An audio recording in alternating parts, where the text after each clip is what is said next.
Putin gives his big speech about how, Ukraine really, is very close historical ties to Russia, and whatever. Yeah, I mean, it's full of half-truths, and some of it's true, some of it's not, whatever. It's propaganda. Propaganda. Yeah. But it was meant as a message. Mm-hmm. And what did the U.S. do in response? They invited Zelensky to Washington a couple months later to say, dude, don't worry, NATO, that's still totally on the cards for you. Don't worry. What is up, everybody? My name is Kyle Matovcik. I am the host of the In Liberty and Health podcast, where we talk all things liberty, health, and wellness, and beyond. My hope is to encourage and spread the message of liberty and physical and mental well-being. I hope you enjoy all the topics we talk about with our guests. We're on all major streaming platforms, so please sit back, relax, and enjoy. Man, I'm doing as good as anyone can do getting buried by his 13-year-old son on leg day. I'm not going to apologize for not being on this podcast because I got to go see Metallica. So if that's a problem, kiss my ass. Okay? All right. All right, everybody. This is In Liberty and Health, episode number 166. I think it is. I usually guess these numbers, but I'm normally spot on with them. So, anyways, today I have Joe Solis-Mullen with me today. How you doing, dude? I'm good, Kyle. Thanks for having me. Of course. Well, you are somebody that I've read quite a bit about, and I listened to you on Patrick's show and a couple other shows, as I told you before we were on air. And I really enjoy your writing style. You're very, very thorough, and you're very, very knowledgeable on a subject that I'm quite passionate about, because it seems like a lot of people are very misinformed on it, which is China. But we'll kind of work our way there. So real quick, why don't you just give yourself a decent introduction? Okay, thanks, Kyle. I'm a political scientist, a journalist, graduate student in my last semester at the University of Missouri. I'm in the economics department there. I do a lot of independent research and analysis on a variety of topics. If you Google me, you'll see that I've had articles published in historical journals about 17th century European great power politics to Federal Reserve monetary policy for various macro publications. I think in terms of what's important for possibly listeners of your show is in terms of foreign affairs, I'm as I said in the introduction, I'm a political scientist and an economist. I don't have any background in international relations theory. Just as the unipolar moment started to disintegrate and things got more and more dangerous, and especially as I started to think that China was getting really singled out as the next, quote unquote, pure competitor for a Cold War 2.0, I really felt, as I read in the media and online and things, no one was standing up and pointing out what I felt were fairly obvious points, just from what I knew, being just generally interested in China as a matter of fact. So it was back about 2019, and a couple of years of research later, I started writing articles. The first one was at the Mises Institute, which your listeners may be familiar with. It's a great place for information if you go there. And it was called "China Won't Be Taking Over the World." And it was fairly controversial, and it was actually the most successful piece I had ever written. And so I started doing more stuff on that topic. And finally, I wrote a rather large paper on the topic. If people are interested in more of a more comprehensive than you can have in a single conversation, an extremely long article I wrote called "The Fake China Threat" at the Libertarian Institute, which is a very detailed summary of my positions. Yeah, so I remember reading through that article. I believe I made it the whole way through, but you're absolutely right. It was very, very dense. And it's part of the reason why I wanted to talk to you today, is because you're so well informed on this stuff. So I guess before we kind of work our way there, I'm not that much of a history geek, as in I don't know jack shit about history. I probably should know more. But you brought up writing stuff in historical papers about 17th century great power competition, essentially. Mm-hmm. Is that what really kind of sparked your interest in what is happening today? Because the U.S.'s National State Department strategy, the National Defense Strategy, they list out that the 20th century or the 21st century, I apologize, is going to be based on great power struggles between the U.S., Russia, and China. Does that parallel? Is that kind of what got you interested in learning more about these topics? Well, I was a big history buff growing up. My grandpa was one of the fellows who went into World War II and then went into Korea and was very involved in politics thereafter. So Oh, wow. going over to his house every Sunday and after school, it was always story time. And so I had a very intense interest in history, and in sort of in one of the things that was interested in was how states are formed, how nationalism developed. And I'm actually working on a book chapter right now for a compendium of essays on the subject that'll be published next year. But yeah, great power competition. So if you go back a couple of years, Colby Eldridge, I think his name was, he was part of the Trump team. Mm-hmm. He was the one who first published the national security paper about using, the return of great power competition. I don't think it ever completely went away. You can see it all the way up through, the 17th, 18th, 19th centuries. Obviously World War I was a great power conflict par excellence, and then the aftermath, the failed resolution of that led to World War II, and then you had the bipolar, superpowers. And then afterward, we have this odd moment that Charles Krauthammer called the unipolar moment, which was where America was essentially uncontested. Beneath the surface of that, it seems clear that great power politics didn't ever go away. Just to give you a couple of examples, because I'll use Europe as the example here, simply because I think we'll spend most of our time talking about China, but much of what I'm going to say I think is germane to the topic at hand. Mm-hmm. Just to give you an example, the wars in the Balkans. If we think about World War I and what ultimately led to the spark that ignited World War I, it was the gradual disintegration of the Ottoman Empire in Southern Europe. Mm-hmm. As its hold in the 19th century over the Balkans collapsed, essentially you had both Austria and Russia, Austro-Hungary that is, competing for influence among the newly emerged states.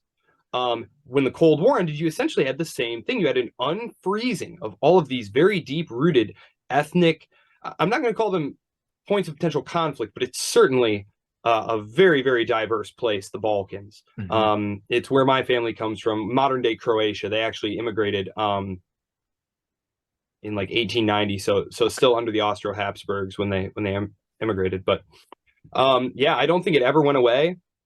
Russia was very alienated by NATO's actions. That was NATO's first out-of-area mission was in Bosnia, and then of course the unilateral redrawing of borders in Serbia to detach Kosovo right there before the end of the century. So no, I mean Russia protested each time. There was nearly a gunfight between NATO and Russia forces at the airport at Pristina there. I mean, the Taiwan Straits crisis, 1995. So it's clear that it was always simmering there, and the terror war happened, and that kind of obscured things because, the U.S. declared war on terror. Mm-hmm. Terror, that's an odd thing, right? By now, we've all had time to think about how ridiculous an idea that is, declare war on terror. It's not a place, it's not a person. Mm-hmm. There's no way to win that war. It's an ideology.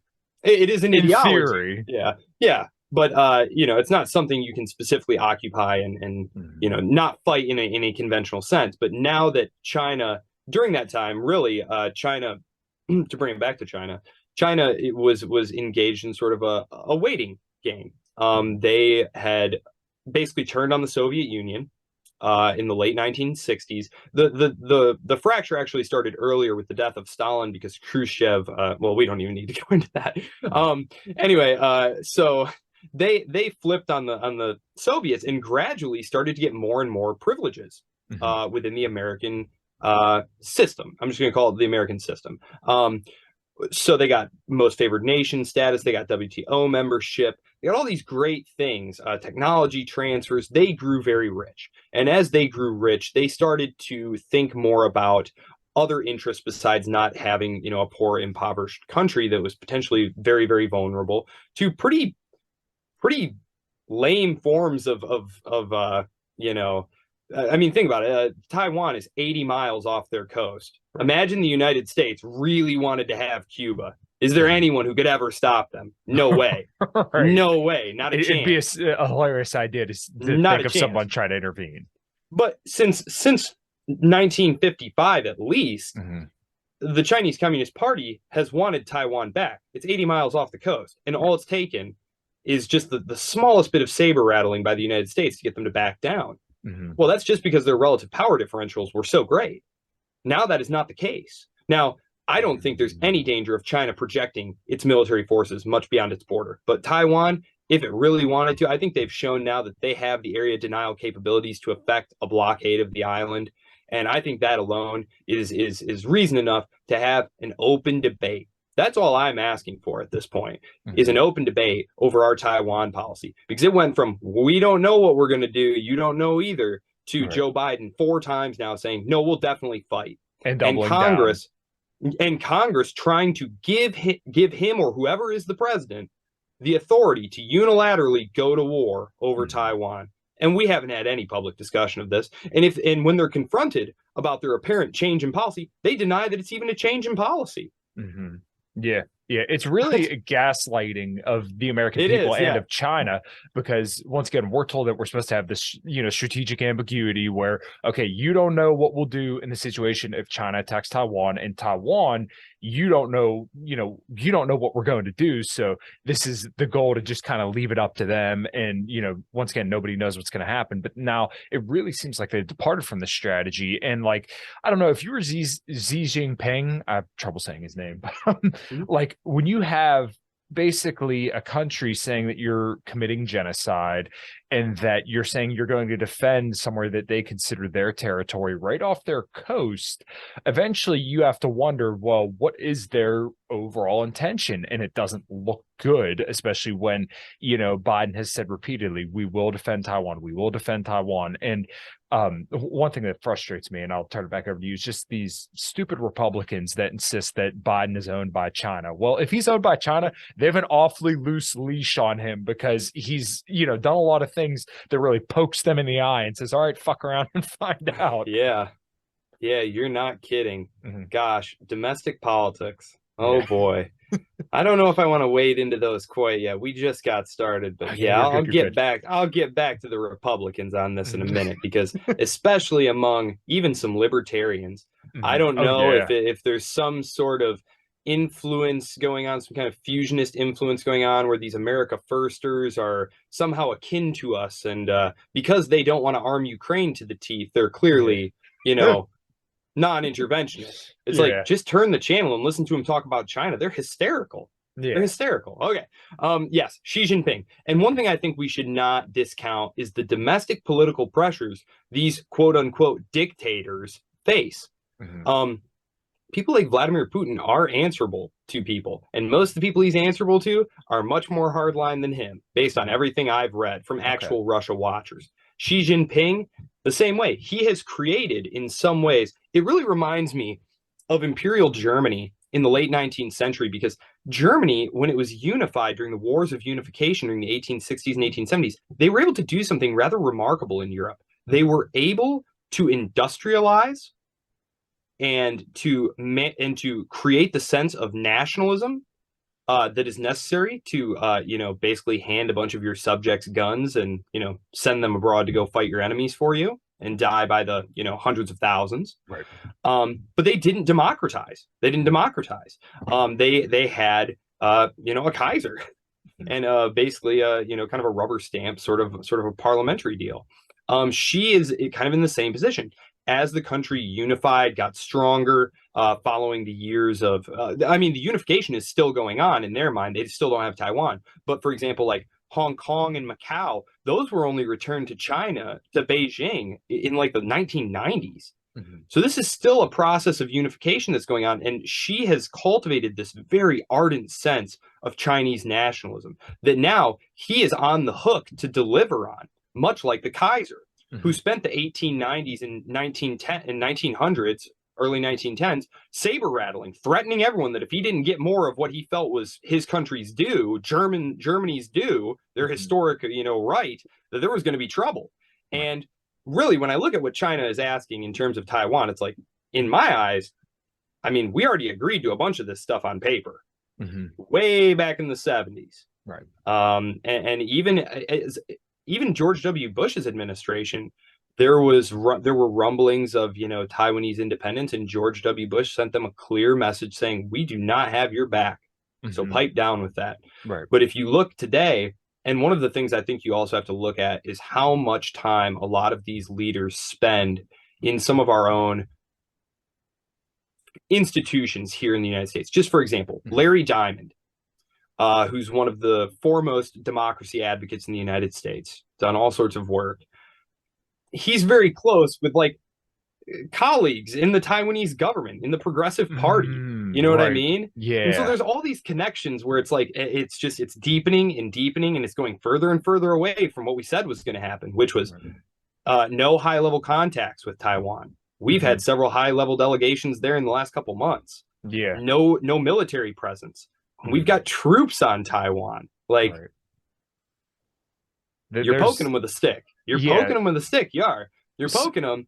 And a lot of Chinese on social media, much like Russia, they allow a lot more conservative free flow of opinion than more, progressive or liberal opinion. So if you want to say they're not being hardcore enough in their response, you're usually pretty free to let fly. And after Nancy Pelosi's visit and the little demonstration of their blockade abilities, a lot of Chinese on social media, their accounts were quite livid at what they perceive to be a very weak response to a pretty blatantly disrespectful move. Wow. Yeah. Okay. So she is, on one hand, trying to be the strong leader who doesn't get bossed around by the United States, but at the same time is trying to keep a relationship going with the United States when they've essentially, Washington has already decided, fuck that. Our old strategy of integration was wrong. Right. China is not democratizing. It's not working. Time for plan B. If you look at what Joe Biden has done just in the last 6 months in terms of the technology war on China, oh my goodness, these Republicans, and it's not that they're uninformed. I think they're just politically opportunistic, a lot of them, because they vote on these bills. They know what bills are going through. Yeah, they know what's in these bills. Just to give you one example, there is a certain type of machine which you need to make these certain type of very, very refined microchips, these very high-grade microchips. The only company that makes them is Dutch. And the United States has made it very clear that even though Washington, D.C. isn't the boss of the people of Holland, as far as I'm aware of, they basically said, you're not sending any of those machines to China, period. Right. End of discussion. Wow. And they've been going around, oh my goodness. I mean, it really reminds me, sorry to go historical again, the 1930s, the U.S. government under FDR started targeting Japanese access to the critical resources of the second, industrial economy, which was oil, rubber, things like that. The high-tech economy, the oil of the high-tech economy is chips. Everything needs chips. Yeah. Every single thing needs chips, and especially when you start talking about military hardware. And so the United States is already tightening the noose around their chip supply. And reshoring a bunch of our own stuff. I mean, the arms race is fully underway. One of Obama's former guys said, we're in Cold War 2.0, in case anyone isn't paying attention. It's going to look a little different. There's a lot more interdependence. So it's hard to know exactly what's going to happen. But one thing that always stands out to me is in the event of sanctions, like the Russian case, as the United States and Europe have demonstrated, they can do that together. If China were to try and invade Taiwan and they were to do that to China, it would destroy China's economy overnight. China is not a raw materials exporter like Russia. Russia can withstand this kind of pressure for quite a long time. If China were cut off from Western capital markets and from Western consumer markets and from raw materials imports, which would be quite easy for the U.S. Navy and their allies to do, it would be game over. So it's really bad. It's really bad. I mean, everyone just seems primed for a conflict. And from Xi's perspective, I don't think they want a conflict, and I don't think they'll do anything to precipitate one. My biggest concern at this point is that the leaders in Taipei are going to feel so empowered by basically the blank check that they're getting written by Washington. Now they have de facto budget every year from the U.S. government, just like Israel does. I mean, at what point are their domestic politics going to get out of control? where in order to gain power, someone says, well, I'll be the one that does it. I'll declare independence. Now, granted, the Progressive Party did just get dealt a rebuke a couple of months ago. The KMT, which is the more conservative party, which is seen as being more friendly towards Beijing, did win a bunch of local elections. I don't know how much to read into that. There's a lot of domestic issues, at play, just like in our elections, but I don't know. I definitely think it's very dangerous, and foreign policy wasn't something that I wanted to cover, but it seems like such an odd. It's at an odd position in people in our lives, because it actually impacts our lives tremendously. At the same time, when you ask people, what's your priority? Rank your priorities this midterm. What are you voting on the basis of? Foreign policy is always dead last. Yep. I swear to God, look at any poll. But it's $1 trillion a year, our budget, which is what our current foreign policy, the blob, wants, requires. And so, I hear people like Bernie Sanders and AOC griping about, we don't have money for this, money for that. And then they vote for like the F-35 and expansion of NATO and stuff. And it's like, well, I don't know what to say about you guys, except that the left in this country is a joke from the anti-war perspective. Yeah, it's pretty sad. So one thing that I've been doing a lot of digging on has been Steve Bannon and Miles Guo, because I'm sure Steve Bannon's kind of led the charge on a lot of this anti-China rhetoric. And it's kind of funny because Miles Guo is this exiled CCP billionaire who's defrauded tons of like different investors over in China, like PAG, if you're familiar with them. I think it's Pacific Alliance Group, who's a big like hedge fund investor over there in China. He defrauded them out of, I think it was like $80 billion. And Miles Guo is also paying Steve Bannon for strategic consulting services. And then Miles also had this like streaming platform. He had a cryptocurrency that defrauded a whole bunch of average investors. There's a lot of strange stuff going on here where it really seems like Miles Guo had stolen a lot of money off of different people and different companies in China, and then was funneling the money towards a lot of these, America First guys. Because Miles Guo was also one of these people who broke like this whole Hunter Biden laptop stuff. So that just kind of crossed my mind when you were mentioning some of the interlocking of individuals in Taiwan and, here in our own country about, some of these relations that would definitely compromise people in their position on how they view China. Yeah. It's hard. What was it? The American Conservative, they ran a whole piece. Gosh, I think it was a year ago now, but it was a cover story, so you could find it pretty easily. But it was detailing like the Bush family and all their connections with China going back to like the 60s when their dad was there. And it is. One's wish would be that such interchange could be more productive. Right. I look at the situation in Taiwan and I just think, game theoretically, if you escalate, they have to escalate, and it goes from there. The optimal outcome is for no one to do anything. Taiwan's economy is very, very enmeshed with the mainland China. They don't want to disturb that. Neither does Beijing. The U.S. has a reasonably good relationship, or has had a reasonably good relationship with China. I know one of the concerns of a lot of America Firsters is the decimation of American manufacturing that's occurred over the last really 50 years. What's up, everybody? We're going to take a quick break and tell you about the show's sponsors. We are brought to you by LMNT electrolytes. I've been using this stuff for years, and what I've honestly found is that if I didn't have electrolytes before some kind of cardio, and sometimes even before workouts, that my workout performance, and definitely cardio performance, would suffer greatly.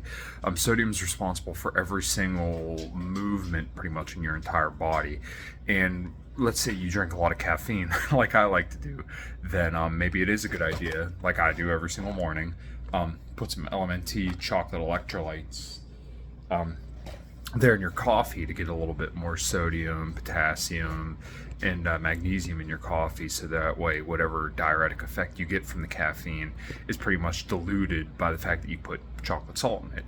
Also, it tastes really, really good. Get some chocolate cream or hazelnut cream or even coconut, and mix that all up. It tastes really, really good. So yeah, make sure you drop by, go to drinklmnt.com/inlibertyandhealth and pick you up some electrolytes today. All right, guys, thanks.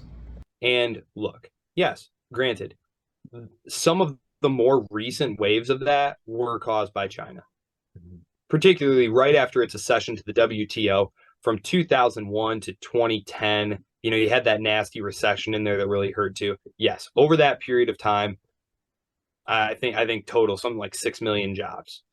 Okay, we've lost more than that to our partners in other free trade deals. We've lost loads more than that to just automation alone. Right. So I think if we want to have a domestic manufacturing base, I think that's fine.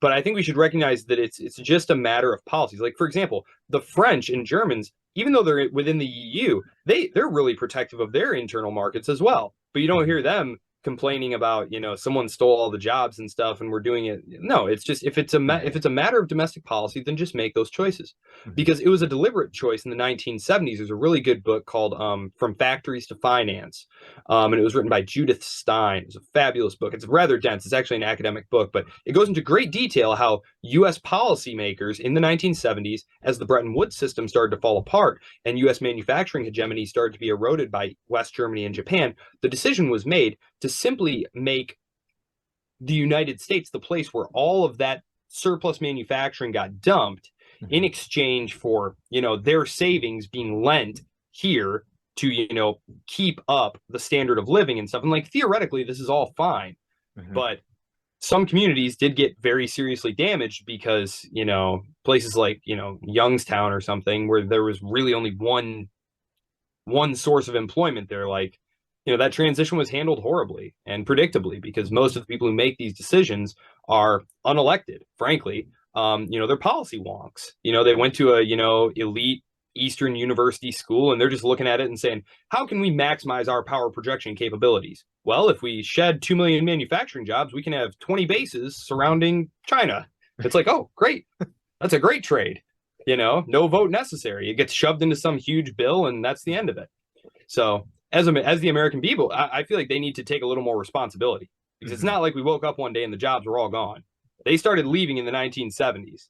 And, you know, now it's all China's fault that we don't have any domestic manufacturing. Go figure. Right. So I remember listening to a talk from The Hill, and, you know, The Hill's not like the most dovish think tank out there, but they had actually said that I believe we only got 3% of our overall steel from China.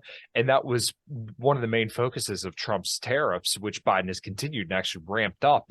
And then there were plenty of other reports that basically said, okay, so American consumers paid for 94% of these tariffs. China paid for 6%. So like this economic trade war is just a failure on all fronts. Now, somebody had once said to me when I called this out on Twitter, they said that some larger banks collapsed in China. But my question then was, okay, is this correlation or is this causation? Because everybody knows China's economy is a mess. So did these tariffs cause the banks to collapse, or they're already going to collapse? I don't know. And I never got a straight answer either. Those are all great points. Let me see if I can take them here in order. Sure. First thing, yes. Okay, so globally and nationally, we would all be much poorer without globalization. Much of the low inflation that we experienced during yours and my childhoods, the 1990s, early 2000s, that was a result of lower and lower labor costs from lower and lower, like China. And a higher standard of living. And a higher standard of living was the result, because goods got cheaper. Yes, your dollar is depreciated, but look what they could buy now. You live like someone couldn't even imagine 50 years ago.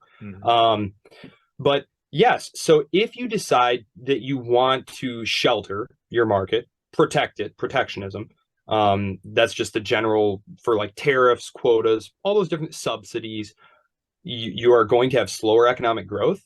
You're going to have higher prices, and you are going to have depending on how you, because then you need a competition policy, because you're handing so much power to domestic producers and manufacturers who are now not facing any foreign competition. You give them so much pricing power, you almost have to have a competition policy now. But if you have a competition policy now, you're adding even another layer to Washington, D.C., which the problem I have with protectionism is like steel, for example. It's so little of our GDP. It's so little of our employment, but it's politically connected enough that it can get the American people to pay all this extra money to them. Right. China didn't pay it. China was worse off and we were worse off. I don't think those tariffs had anything to do with the financial collapses that have happened in China. That, like our collapse in 2007, 2008, is very tied into the property market, which we could talk about, because that's kind of been a slow rolling debacle. And the reason that it hasn't been headline breaking news is that when these collapses started, instead of okay, I'll take people back 2007, 2008 for a minute. While there was a precedent for the Federal Reserve stepping in behind closed doors and brokering deals and sweetening them up, the Federal Reserve actually stepping in and bailing out the entire industry, that was not a Rubicon that had ever been crossed. And during the Great Depression, of course, the whole banking system had been destroyed.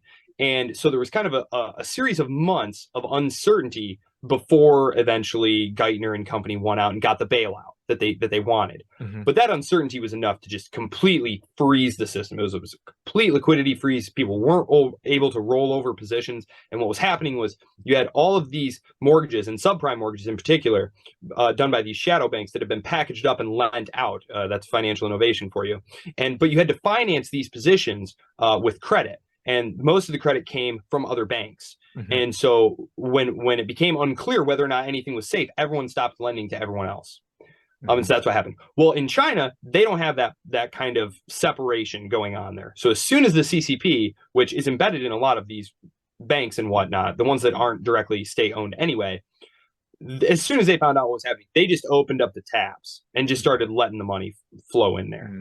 They had the space. They had the space to take a little extra inflation. They're a developing economy still, so their growth rate regularly still hits 5, 6, 7%. So for them to take 3, 4, 5% inflation is much more tolerable over a series of years than in the United States, where you're looking at 3% a year as a highly matured economy. So obviously China, there's a ton of bad loans. There's something like $7 trillion worth of totally non-performing loans. They have whole cities of just empty buildings and stuff. Part of the Belt and Road Initiative. Great, the Belt and Road Initiative. This is something that America Firsters and even liberal internationalists freak out a lot about. Okay, I'm glad you're touching on this, because I really wanted to talk more about this. Okay, so the Belt and Road Initiative, it is sold to us as citizens of America as this devious plot by China to enslave the developed world and take control of it. What it really looks like operationally is China has really unproductive, old-style, state-directed industries that just churn out things like steel and cement with absolutely zero concern for things like market demand.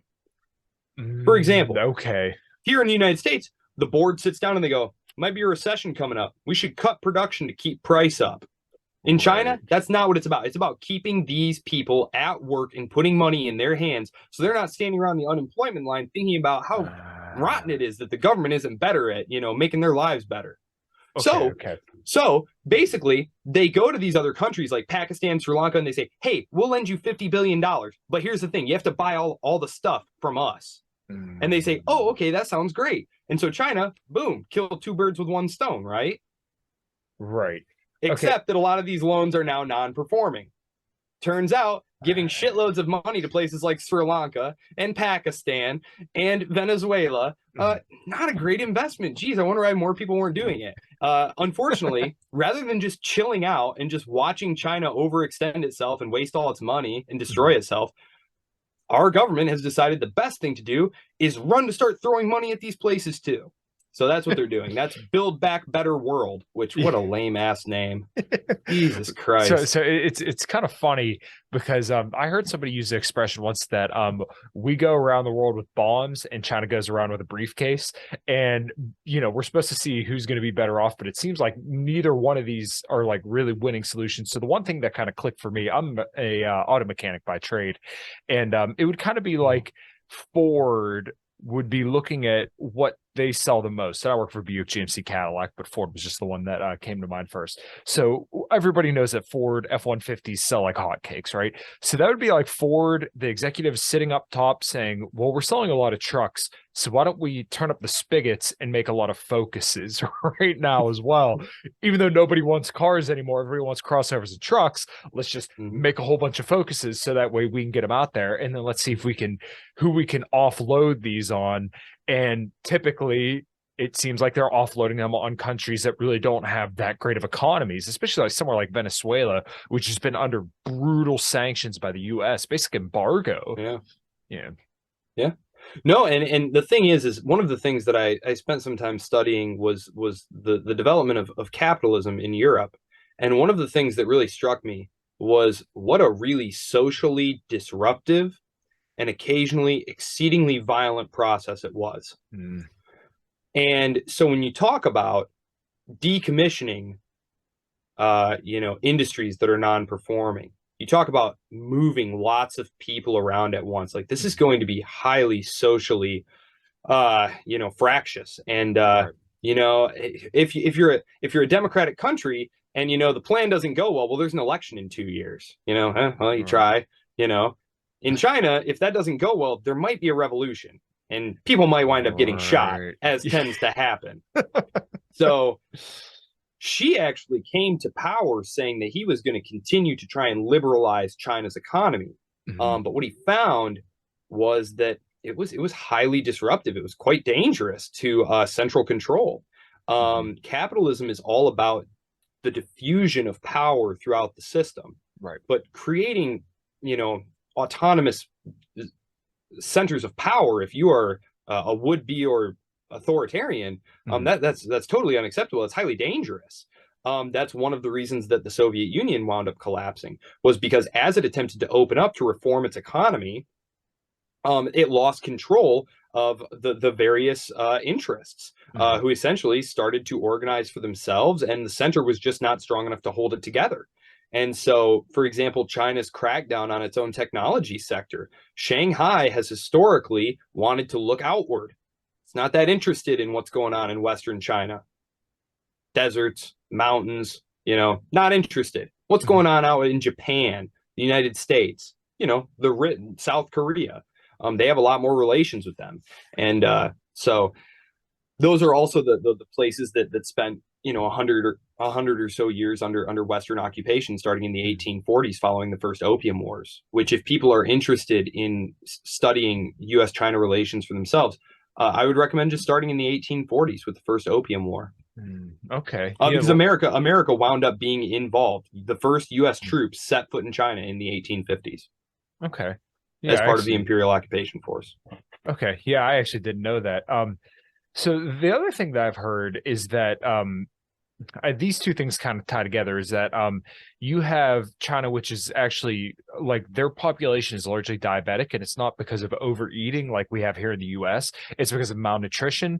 And then you also have a lot of the citizenry basically writing like cultural manifestos. So if you have a hungry, malnourished population who's writing cultural manifestos, it doesn't seem to me like they're exactly ready to go storm the beaches of California for their own country. And I could be wrong, but this is something that you hear a lot of America Firsters talk about. Like even Joe Kent, Blake Masters have said stuff like this. And like, it's not like you have to dig very far to find what I'm talking about here, but it just sounds silly on its face. You're gonna have a bunch of 40-year-old malnourished diabetics storming, South or whatever beach is out there in California to take over America. Like just thinking about that on its face is just ridiculous to me. So I'm not sure if you have anything to add there or what your thoughts are surrounding that. Tom Cotton. Tom Cotton, one of my least favorite senators ever, gave a speech, I think it was last September now, where he basically said, if we turn our backs on Ukraine and Taiwan, we might as well take the flag down over the Virginia naval yards and stuff. And it's like, are you nuts?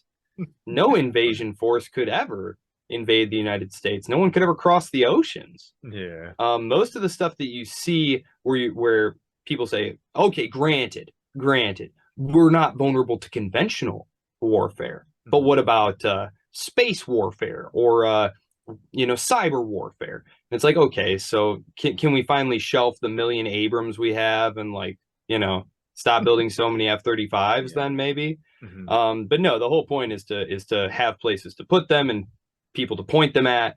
And so China, frankly, China didn't do itself a lot of favors. I know I don't like to add to the anti-China sentiment, which is why I don't ever really engage in it. But just so listeners are aware, if they're not, China did rub people the wrong way. They had existing territorial disputes with several of their neighbors.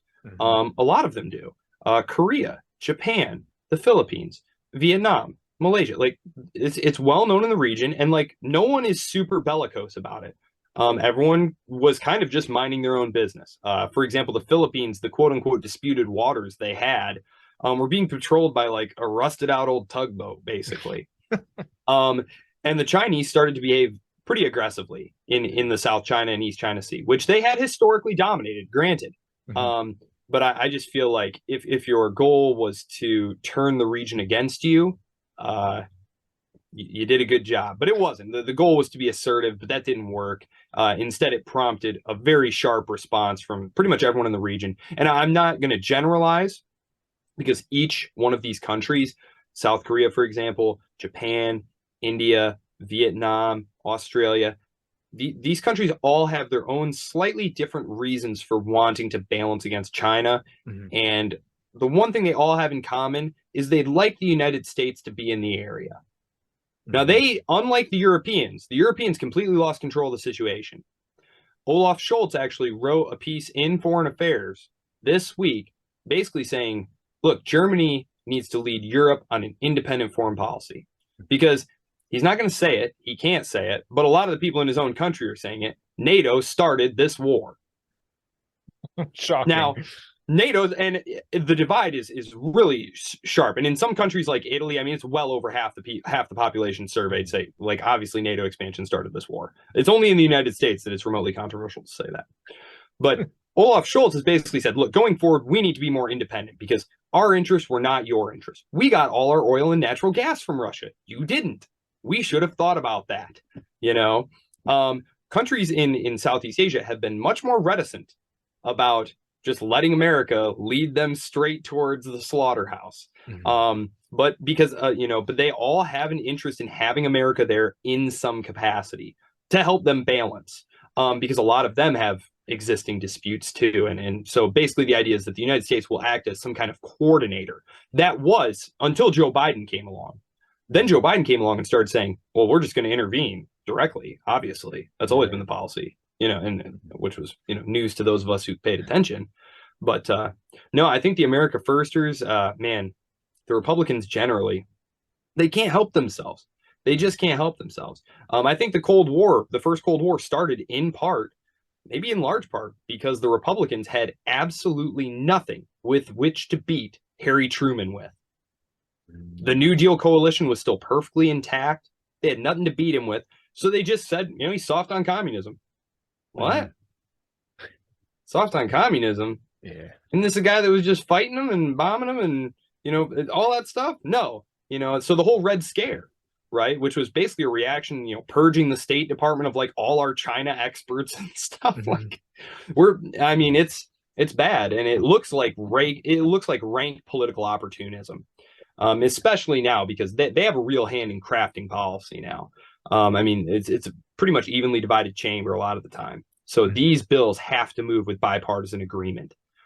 Things like the CHIPS Act that passed this last year, the Republicans were all on board with that.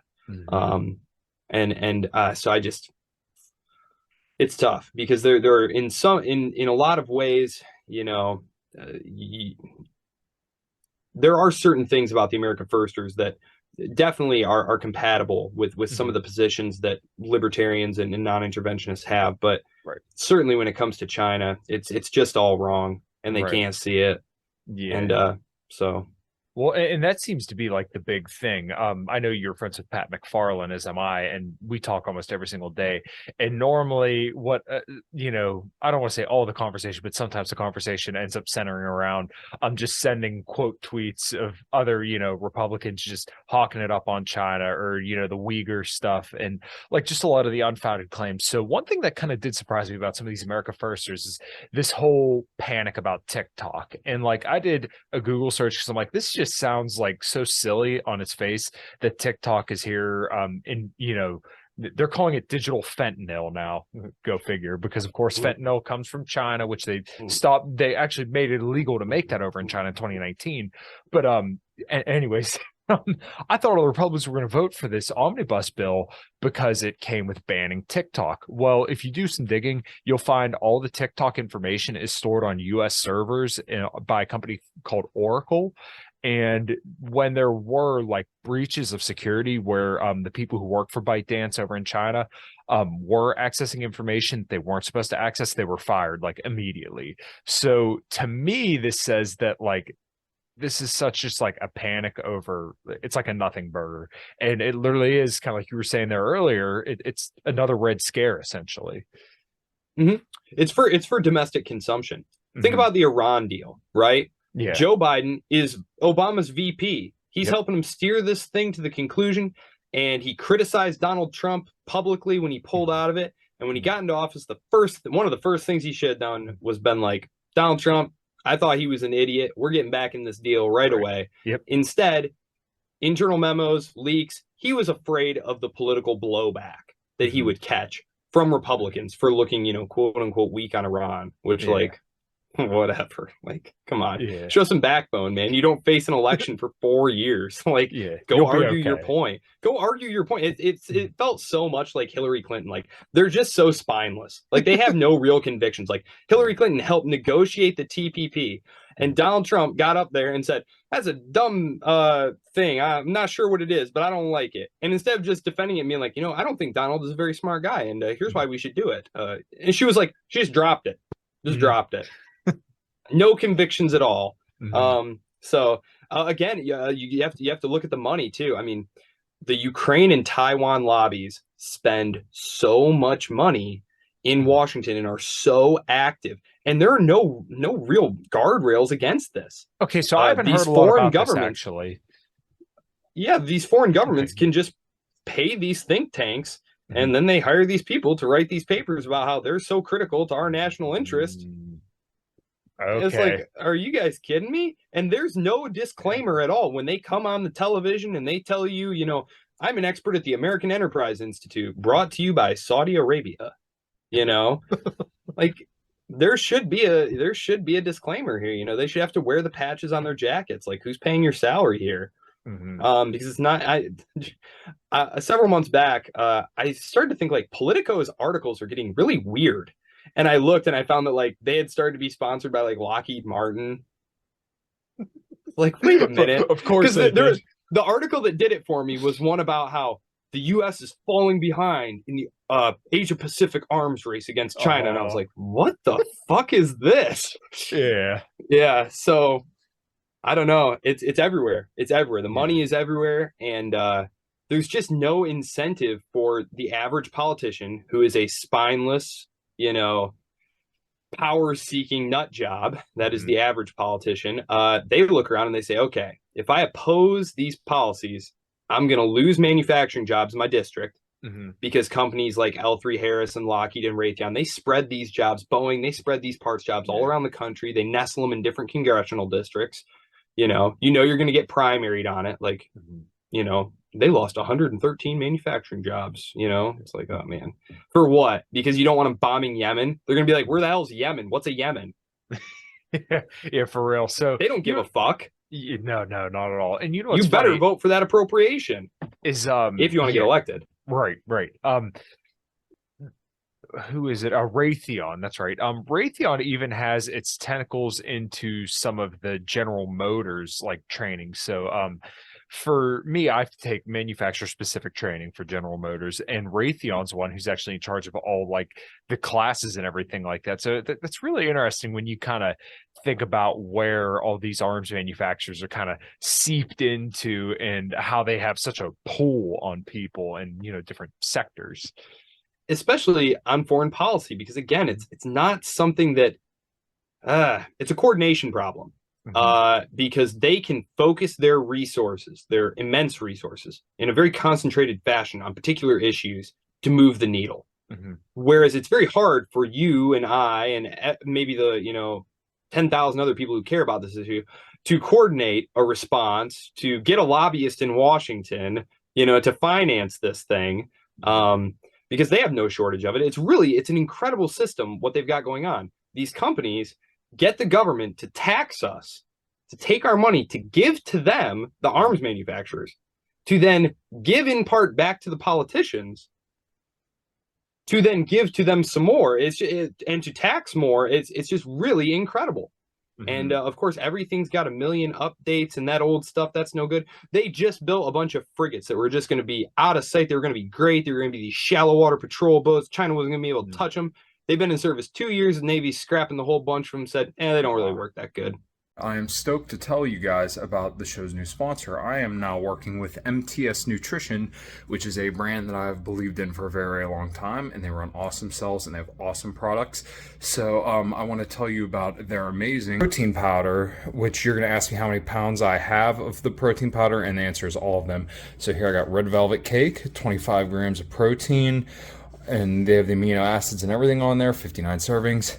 Peanut butter fluff, Fluffernutter, 26 grams of protein. And then also the chocolate chip cookie, which literally has real pieces of chocolate chip cookie in there.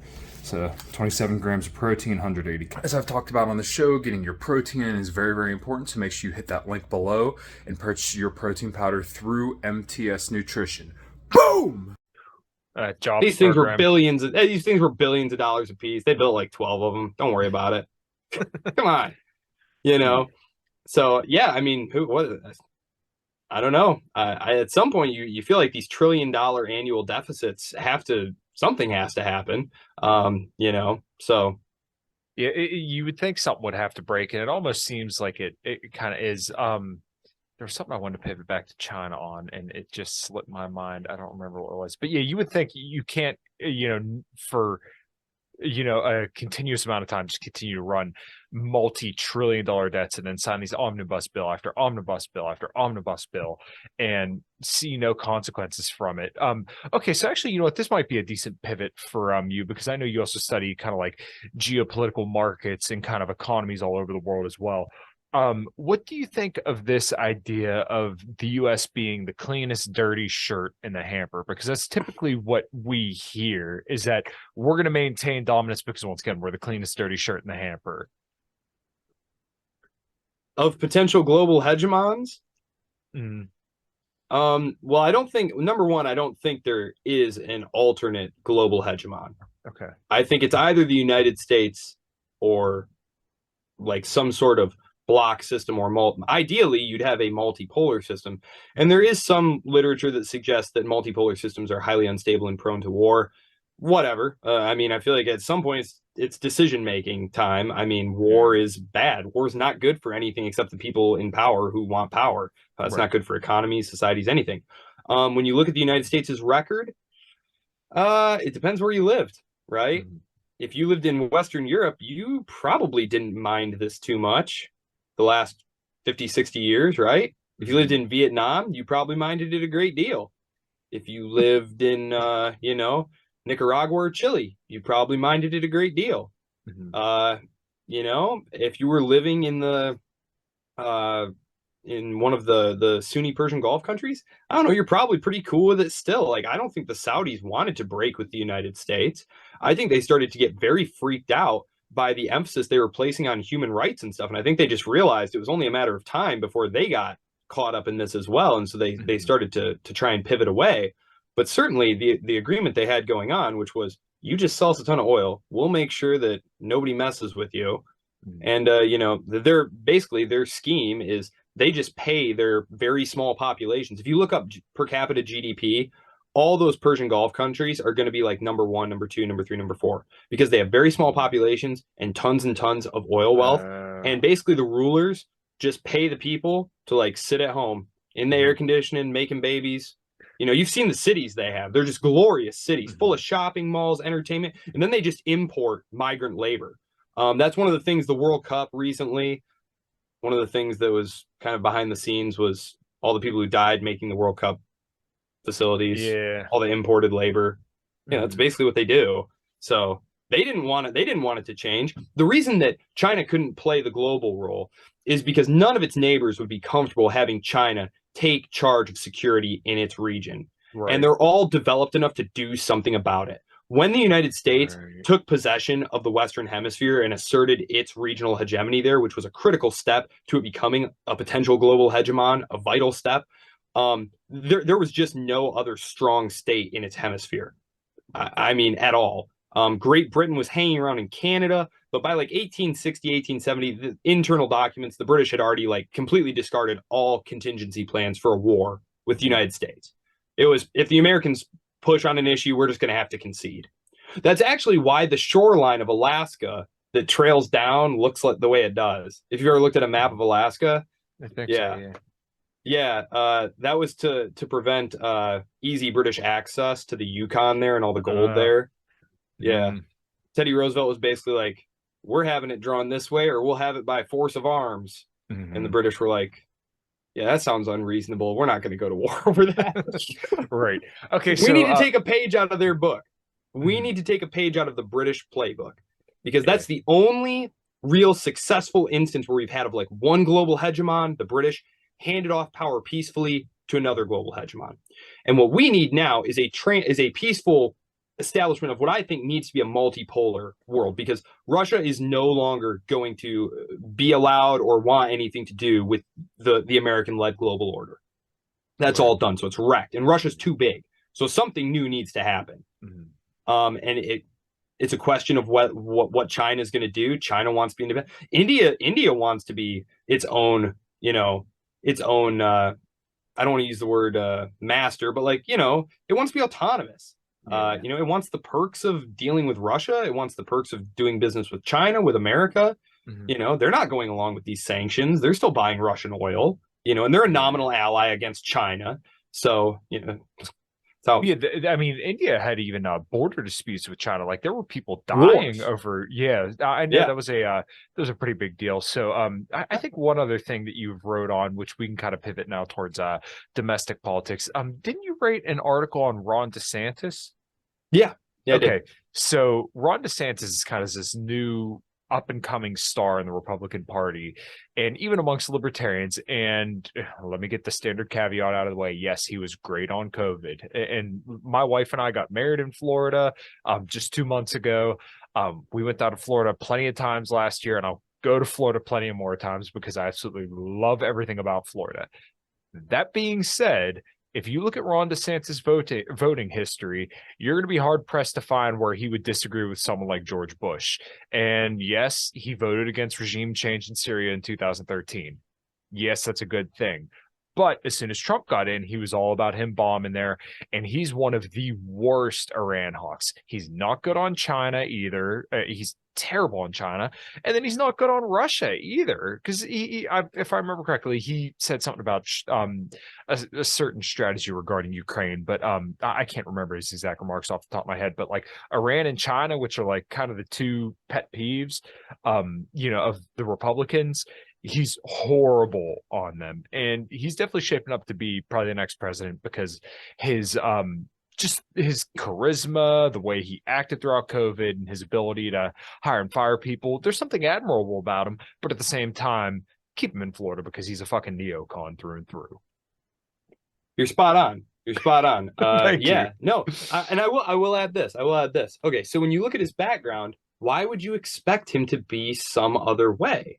Right. He went to Yale and Harvard and served in the military as an officer. What kind of perspective do you expect him to have? Fallujah and Guantanamo Bay. This guy is exactly what the Northeastern establishment produces. That is his policy mindset. You listed off a bunch of places he's terrible on. You can add Latin America generally to it. It would be like going back to the Reagan years. He's ready to go at it in South America. He views the election of left-wing governments in South America as a threat to U.S. national security. You look at who he's connected to, John Bolton, Adelson before he died. I mean, you can look up his speech that he gave at the Hudson Institute, which the Hudson Institute, you're hawks. Okay. Yes. Major hawks. I mean, it is the Project for a New American Century with a name that is a little more, it disguises it. It's something like the Hudson Institute for a Liberal International Order for the 21st Century, some shit like that, right? Same thing. It's the same thing. It's actually some of the same people. And Ron DeSantis, he fits in right well with those guys. Yes, he did an admirable job during COVID. Yes, I go to Florida. Yes, I have friends who live in Florida. I'm going to go to Florida twice in the next 5 months. That being, he's an efficient governor, like you said. That's what you want out of an executive. An executive is not there to debate policy. That is what legislators are for. That is one of the reasons Barack Obama was an awful, awful president who got jack shit done. And what he did get done was awful. Because he was just this deliberative guy who'd just sit there and let people talk. Nothing would ever get decided. And what eventually got cobbled together was basically just a little bit of everybody's ideas. You need someone who's just going to listen to the ideas and say, great, this is what we're doing. And that is Ron DeSantis. He is a strong candidate, obviously. I'm gonna tell you, I actually think Brian Kemp would be a stronger candidate. Okay. Because Ron DeSantis has had to compete with a Florida Democratic Party that is in complete shambles and has been for a long time. I think every dollar the Democrats throw at Florida is just a complete waste. By contrast, Brian Kemp has defeated twice now one of the most fearsome Democratic machines in the country, put together by Stacey Abrams in Georgia. I mean, he's winning a real swing state and beating her good. So, yeah, Ron DeSantis, definitely presidential material. When I look at it as how do you win Arizona, Nevada, Michigan, Wisconsin, Pennsylvania, and Georgia? I don't give a shit about the rest of the states. We already know where they're going. Right. So for me, it doesn't matter if you run Ron DeSantis or anybody else. If he's got an R next to his name, he's getting the votes in Alabama. Irrelevant. Yeah. So, and it doesn't matter how many votes you win by. It doesn't matter if some people stay home because he's not their guy. Those electoral votes are going anyway. So, I don't know. He's definitely dangerous, Ron DeSantis, because I think he could be someone, who could really do a lot of damage. You talked about Iran. Now the nuclear deal is real dead. The Wall Street Journal has been reporting for the last year that the Israelis have just been on a murderous spree, killing Iranians left and right all over the Middle East. Bombing Syria as well. Bombing Syria as well just recently. But apparently the U.S. Essentially knew what was going on, may have even shared intelligence with them, certainly gave it the tacit approval. And this is all per the Wall Street Journal. So this is all public information now. So I think it's quite possible that there's even more to that. Of course, now there's a lot of instability, just to kind of shift back towards kind of Eurasia for a second. Because Russia has been so preoccupied with Ukraine, there's been a lot of flare up in that region there. Azerbaijan, which there's an Azerbaijani population in Iran. Iran is very multi-ethnic. So you'd be looking for the CIA to be stirring up trouble there, possibly. It's tough out there. It's tough out there. I really don't feel well about it. Because I view it all as so unnecessary. Like the Chinese Communist Party could not have conquered its neighbors.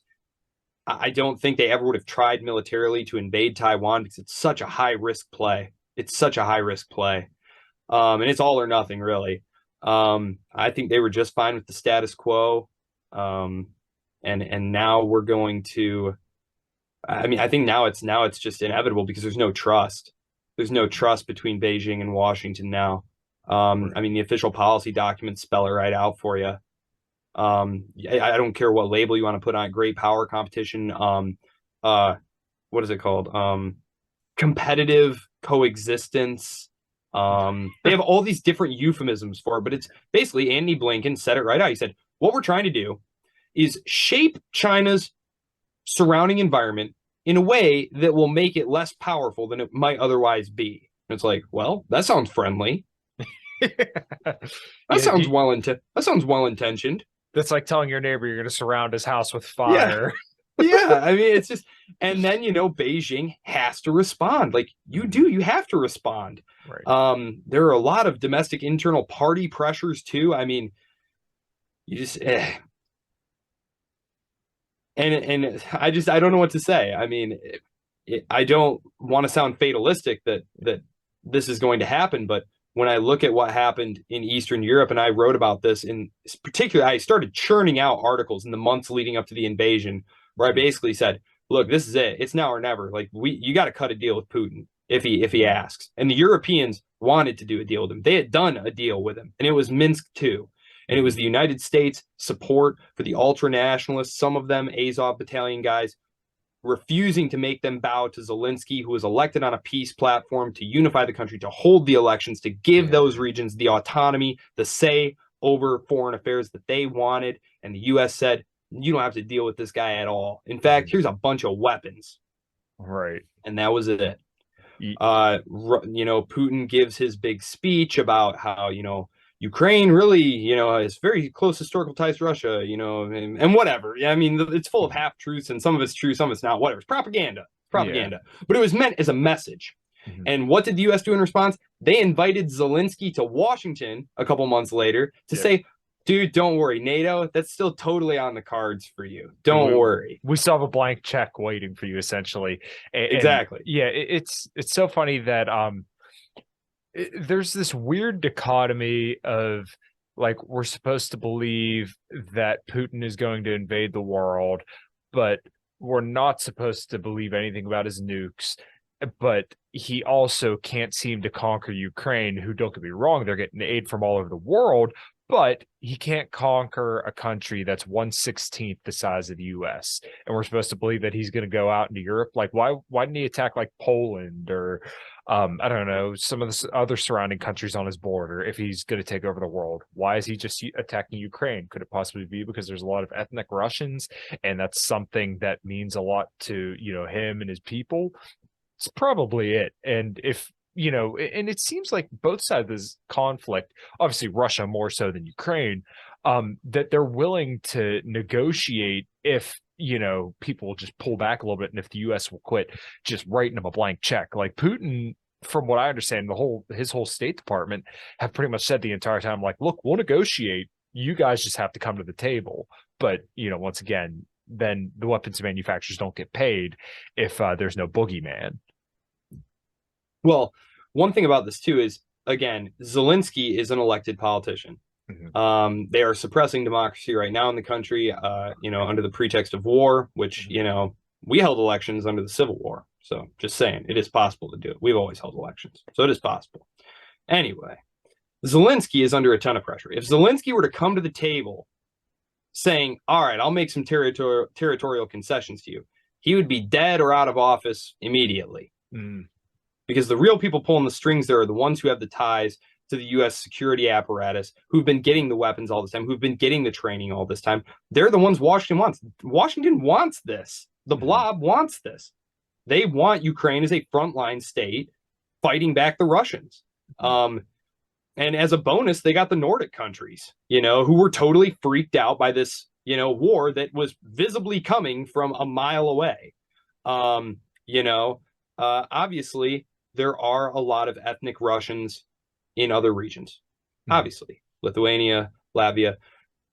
Look, Putin has never threatened those countries. It is different. The United States never recognized the Soviet possession of those statelets. So it's a different relationship. And when the Big Bang expansion happened, Putin really didn't raise any fuss about the Baltic countries going in. Mm-hmm. Even though in the 1990s, that had been among, Russian hardliners like, oh, that would just be outrageous. And they did it. And Putin was kind of like, okay. And then came the 2006 summit where they started talking about Georgia and Ukraine. Mm-hmm. Now, if you can kind of picture the map that we're talking about here, all of a sudden, we're talking about cutting off Russia's access to the Black Sea and to the Mediterranean now. That's their only warm water port. That's their only year-round port. Right. That's a national security issue. Right. And they were 2007 Munich Security Conference, the very next year, Putin gave a speech. And it is unlike any speech you've ever heard delivered in that form. That is a place for niceties and, just kind of general things. He just lets loose with this blistering attack on NATO expansion. And they persisted. And the very next year, Russia found a pretext to invade Georgia. Yes, the Georgians did provoke it. Yes, the Russians tried to get them to do it. But suffice it to say, but to this day, Olaf Scholz will say that Georgia's future is with Europe, that Ukraine's future is with Europe. Like, this is literally really, really cutting Russia back. I mean, this is as small as Russia has been since the founding of the United States, basically. Mm-hmm. This is a very small Russia. There are a lot of Russians, family members, people who all of a sudden live in a foreign country. Yeah. So it's very complicated, and it should have been handled with tact and with patience and with non-militarized diplomacy. Right. If there had to be some kind of massive European alliance structure that was military in nature, it should have, as Gorbachev always insisted, be a new pan-European security architecture that was inclusive of Russia. Mm-hmm. If there was ever a time to do it, it was when the Soviet Union disintegrated and Russia was incredibly weak. And so was Eastern Europe, and Western Europe was very strong. And instead, that's not what happened. Instead, Bruce Jackson, it's a fairly well-known story now, but basically, a bunch of the arms manufacturers got together, started this organization, the Committee to Expand NATO, spent a bunch of money, and turned it into a cash cow. Mm-hmm. And the whole time, there was no strategic empathy. There was no consideration of the Russian perspective when this was going on. It was always just seen as this kind of team-building, money-making, harmless thing that, of course, these countries want to join. We're all prosperous and getting better together, and nobody needs to fear us. Not that we just invaded multiple countries without UN resolutions, right? Right. So when they talk about, when they weep and sob about the death of the, rules-based international order, I just tell them the U.S. dug the grave. They threw the coffin in, threw the dirt on top. Like, they want to act like now these great power conflicts and messing with the sovereignty of other countries is totally out of bounds. Is like, this is just ridiculous. Maybe you can get the American public who act like every day is, the beginning of the world. And then, the day starts with the new news cycle. Other countries aren't so stupid. They have historical memories, and their historical memory is of the United States being pretty aggressive. I was just reading Robert Kagan, who I hate so much. He wrote this article for Foreign Policy saying we should remember that Americans were very supportive of the war in Iraq, the invasion of Iraq. 73% thought that we should do it because of security concerns. And it was like, yeah, you left out the part where the administration was purposefully lying about the weapons of mass destruction that were the pretext for the security concerns. Detail. Just like, and they just go right past it. Don't even worry about it. It's incredible. It's really incredible because that's everything. The conversation is everything. The number of people who are actually going to do deep dives on this stuff is very minuscule. And the odds of them changing anyone's mind are very slim, frankly, because there's been a lot of social psychology work done on this. It turns out that, like, the way our brains are hardwired, it's more utilitarian in terms of our evolutionary biology to just, like, mindlessly pick a team and cheer for it. Like, your Team America, and then within Team America, your Team Blue or your Team Red. Yep. And that's all it is. And it's just the thrill you get from being part of the group and attacking the other group and having solidarity within the group. And, like, this is just not conducive to cosmopolitan, internationalist, globalized society. Like, a world without governments, a world without militaries, a world of just commercial interrelations. Like, these groupish feelings, these, nationality is, I think it was Shaw that said, nationality is the idiocy inspired by belief that one's country is superior to another by virtue of you having been born into it or something. Like, I was born here, and so it is more special and better than every other country. It's just a geographical happenstance. I'm all about people having great pride in their traditions and in their heritages and stuff. But I think certainly when you look at the United States, it's very clear that these traditions are malleable. the Constitution today means something quite different to people and to elected representatives than it did 200 years ago. Mm-hmm. It changes. These are artifacts which can be manipulated. And especially when you talk about discourse, the discourse tends to be the truth. And Mark Esper was actually giving a talk several months ago where he basically told this group, like, listen, we just need to start talking about Taiwan as though it is a country, as though it is an ally. Mm-hmm. And as though, of course, we're going to protect them. Like, oh, it's out of bounds to suggest that we would protect. They're just trying to create this hegemonic thought climate where opposition to this idea is so radical that it can't be allowed airtime. Right. So you suffocate out the dissent. Right. Yeah. All right. Well, we've been going for about an hour and 15. I want to be respectful of your time. Joe, this has been a awesome conversation. And much like a lot of these foreign policy dives, I have to re-listen because there's just so much here and so much good information. And I'm honored that you could come on and share a lot of this with you. So or share this with my listeners and everybody else. So go ahead, give your plugs and what you got cool going on. I know you're always cranking out articles and they're fantastic and I read them and they're just full of information. So yeah, what do you got going on? Thanks, Kyle. I just got back from vacation. I do have a lot of kids' birthdays and things coming up, so I have a lot of work and different things, but I do have several articles coming up. One just kind of about the situation in Ukraine going forward, several other articles, just one on threats to global financial stability. The other day was a record at the swap lines at the Fed, which is a signal that there's a lot of financial stress in markets. And I'd written several articles about that going back. And then one of my primary things I'm working on right now is this chapter, the origins of the state, nation, and nation state in Europe, 1500 to 1994. So it's rather long. It's like 20,000 words. And that's been really chewing into my time. Yeah, that's pretty much it. You can find me at the Mises Institute, at the Libertarian Institute. You can find me at my website, on Twitter at Solis_Mullen. Yeah, I try to keep things posted there. Feel free to reach out. It was great being on, Kyle. I really appreciate the invite.